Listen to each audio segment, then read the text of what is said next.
kuninkuusravilauantaihin meitä herättelee monimuotoinen Suomen hevonen 110 vuotta kavalkaadi. Tänä vuonna on aika juhlistaa Suomen hevosten kantakirjan 110-vuotista historiaa monimuotoinen Suomen hevonen 110 vuotta kavalkaadilla, jonka meille esittävät viikonloppuna lähtöjä vetävät Suomen hevoset Pirkanmaalta, Urjalasta ja Vataasta. Suomen hevosella on 4 eri jalostussuuntaa: ravihevonen, ratsu, työhevonen ja pienhevonen, eli alle 148 senttimetriä korkea Suomen hevonen, joka siis pääsee kilpailemaan ratsupuolella poniluokkiin. Arvoisa yleisö, nyt näette kuinka monipuolinen Suomen hevonen on.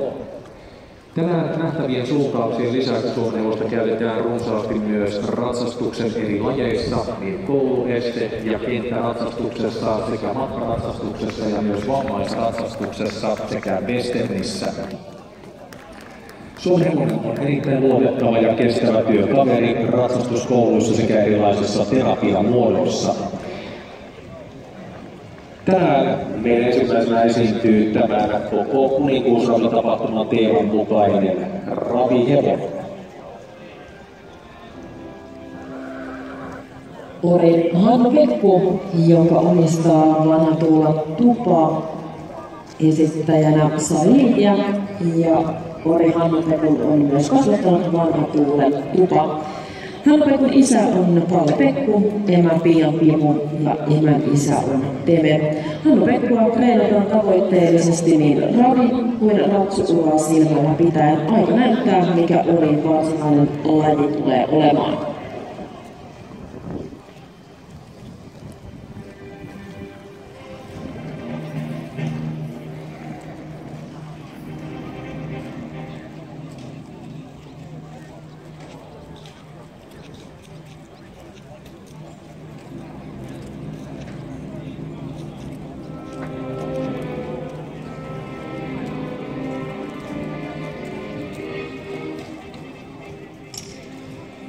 Monimuotoinen Suomen hevonen 110 vuotta kavalkaadissa nähdään työhevosena Ori JR. Syntynyt vuonna 1995 omistaa Matti Sireen, esittäjä Esko Sireen ja kasvattaja Luonnonvarakeskus eli entinen MTT. Kyseessä on 3. palkinnon työsuunnan kantakirja Ori, isänä Kysteri, emänä Rottu ja emän isänä Jekuri. Kantakirjaus 25. päivä tammikuuta 2010 ja sekä korkeus on 153 senttimetriä ja JR:ltä löytyy myös ravikilpailun historiaa, 106 starttia vuosina 1999-2007, näistä peräti 16 voittoa, 7 kakkosta ja 9 kolmosta, ennätys 26.0, auton takaa ja 26.9 voltista. JR on ravintonsa jälkeen tehnyt erilaisia työajotehtäviä, sillä ajetaan niin heiniä pellolta kuin polttopuita metsästä. JR toimii myös erilaisissa tapahtumissa tehden erinomaista Suomen hevosen PR:ää, kuten laskiaisriehoissa ja hääajoissa. Jälkeläisiä JR:llä on kaiken kaikkiaan 10 kappaletta. Oppaan, joka on edelleen nykyaikaisen hevosen kouluttamistaidon ja tiedon perusta. Kouluratsastusta voisi verrata klassiseen palettiin. Hevonen liikkuu notkeasti, joustavasti ja jäntevästi ratsastaen ohjatessa sitä pehmein huomaamattomin avuin. Parhaimmillaan ratsukon eli hevosen ja ratsastajan välinen yhteistyö on niin saumatonta, että hevonen näyttää suorittavan liikkeet vain ajatuksen voimalla. Kilpailussa tuomarit arvostelevat muun muassa hevosen liikkeitä, suorituksen täsmällisyyttä ja ratsastajan apujen käyttöä pistein 0–10. Tulos muodostuu suorituskokonaisuuksien yhteenlasketuista pisteistä. Kilpailureita on tasainen hiekka- tai nurmikenttä, puoltaan 20×40 metriä tai 20×60 metriä. Kilpailuohjelmia on helpoista luokista Grand Prix-tasolle. Suomen hevosten mestaruudet kilpaillaan helppo A-tasolla. Tänään meille esiintyy upea musta Ori Sigvoren Hemmiki, joka on hallitseva Suomen hevosen koulumestaruus hopean mitalisti. Ratsukanta kirjattu suoraan ensimmäisellä palkinnolla, syntynyt vuonna 2004.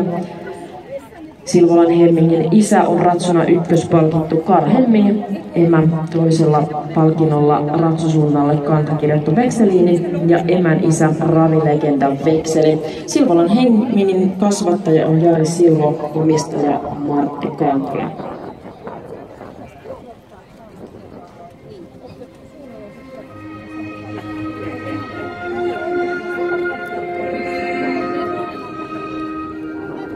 Helminki on omistajansa Martti Kantolan ensimmäinen hevonen ja on ollut Martin omistuksessa maitovarsista lähtien. Hemppa on pienestä pitäen totutettu eri asioihin ja ajo opetettu hyvissä ajoin. Helminki taitaa esteiden hyppeiden kouluratsastuksen samalla tyyneydellä kuin metsätöiden teon reessä. Helminki pitää esiintymisestä ja on luonteeltaan tasainen ja järkevä showmies. Helminki omaa erittäin hyvän lennokkaan ja joustavan ravin, upean laukan ja laadukkaan käynnin liikkeestä 9 pistettä kantakirjauksessa. Tammikuussa 2011 Silvolan Helminki seurasi isänsä Karl Helmingin kaavun jälkiä tultuaan hyväksytyksi ratsukantakirjaan suoraan ensimmäisellä palkinnolla. Helminki on kilpailut helppoa tasolla, josta saaliina useita sijoituksia, voittoja ja tänä vuonna työpalkittiin hopeisella mitalilla koulumestaruuksissa.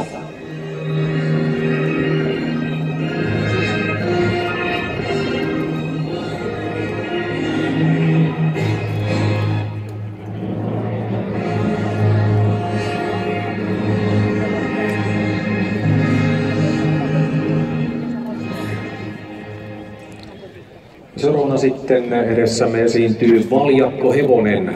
Valjakkoajo on Suomen Ratsastajan liiton alainen hevosurheilulaji.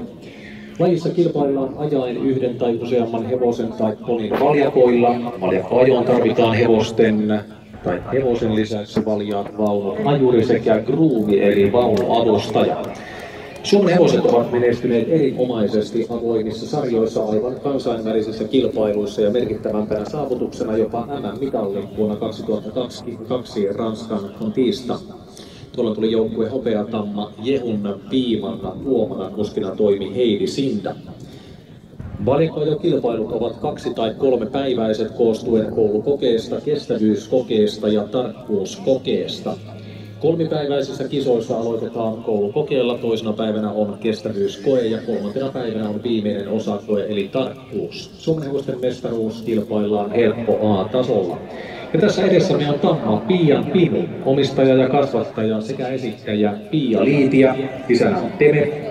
Pohjoismaiden mestari aikoinaan, emänä on Sällin Kapse ja emän isänä Suikun Säll. Pian Pimua treenattiin Varsavuoren gravihevoseksi, mutta vauhtien ollessa puutteellisia se sai viettää välivuoden tehden varsan ja sen jälkeen Pian Pimu siirtyi valjakko- ja ratsukoulutukseen. Pian Pimu kilpailee valjakkoajossa ja sitä käytetään erilaisissa ajelutustehtävissä. Pian Pimu on luotettava ja kestävä hevonen ja sillä on Suomen hevoselle tyypillinen lempeä ja työteliäs luonne.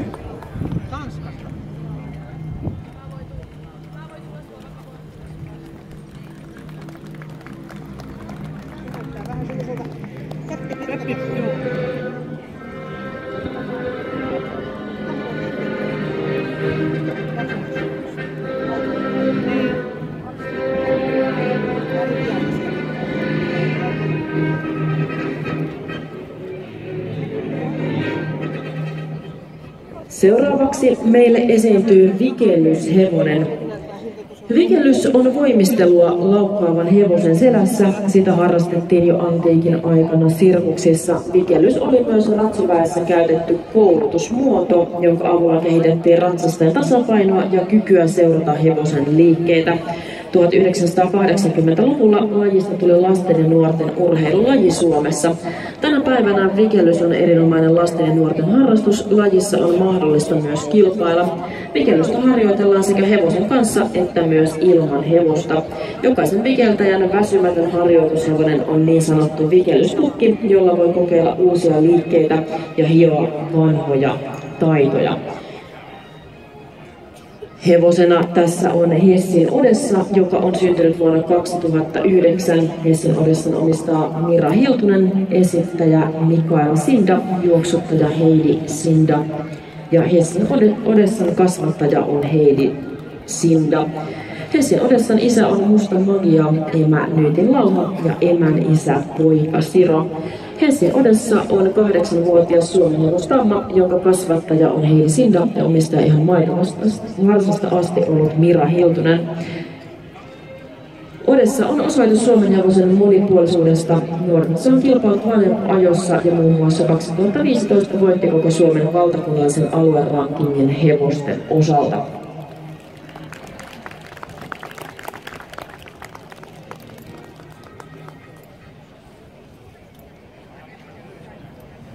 Nyt nähdäänkin Mikaela Sindan 1 minuutin mittainen vapaa-ohjelma.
Hyvät naiset ja herrat, tässä näitte suomenhevosen monipuolisen kirjon sen käyttömuotoineen ja väreineen. Annetaan vielä näille upeille suomenhevosyksilöille raikuvat aplodit. Kiitoksia Sari Liitiä, Hannu Pekku, Esko Sireen, JR, Martti Kantola, Silvolan Hemminki, Pia Liitiä ja Pian Pimu sekä Mikaela Sinda ja Hessin Odessa.